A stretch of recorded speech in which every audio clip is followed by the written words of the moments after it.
These charges against Donald Trump, just like the man himself, divide the American nation. They divide probably the entire world.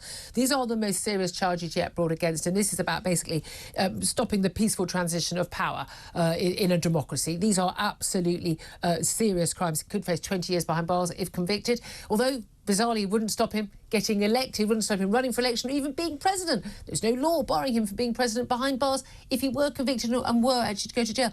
But it is fascinating to me, that the Hillary Clinton supporting Democrats back in 2016, when she lost, they happily claimed there was Russian collusion and Donald Trump hadn't won that election fairly.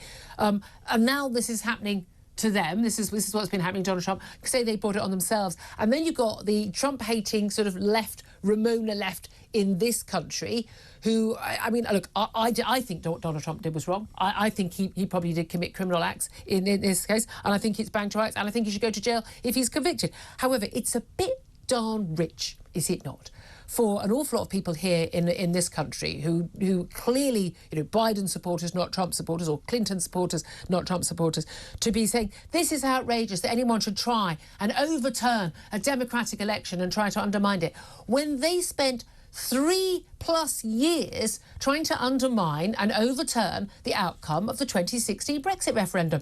OK, they didn't do it with storming of Parliament, but they did do it by trying to use Parliament, John Bercow as the Speaker, trying to overturn that election result, trying to undermine it, trying to just completely throw out the democratically expressed will of the British people for something which there was a clear and open campaign. We were told all the bad things about it, and people voted for it, 52% to 48%, and they tried to overturn it. They have the most extraordinary cheek, don't they?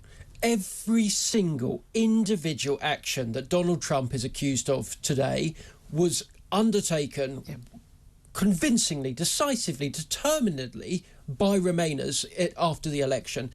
Now, what's Donald Trump accused of doing? He's accused of getting the Speaker, that is the Vice President Mike Pence of the Senate, to try and reverse, to not certify the result. He was told he couldn't do that. He didn't do it. Now, in the House of Commons, the Speaker was told he couldn't give the Remainers control over Parliament by the clerks. He did it anyway. You had a mob outside Parliament. Steve Bray is the British equivalent of the MAGA shaman. Yeah. He's the crazy lunatic that's running around. Now, sure, he's not got into Parliament, but he's darn well made everyone's life a misery. He has harassed electoral officials, in my view, and every single individual element has been determined to try and overturn a democratic election. It's a very British version of an attempted coup or a riot. You haven't actually got people dying as a result, and thank goodness. But what they did was outrageous. Their attempt to overturn that democratic vote was outrageous. And again, the fact that the hypocrisy, the rank hypocrisy in the cheek of people on the left in this country talking about how shameful Donald Trump is, they are really not much better at all, I would say. So I'm certainly in agreement on that, and I think a lot of our audience will be as well.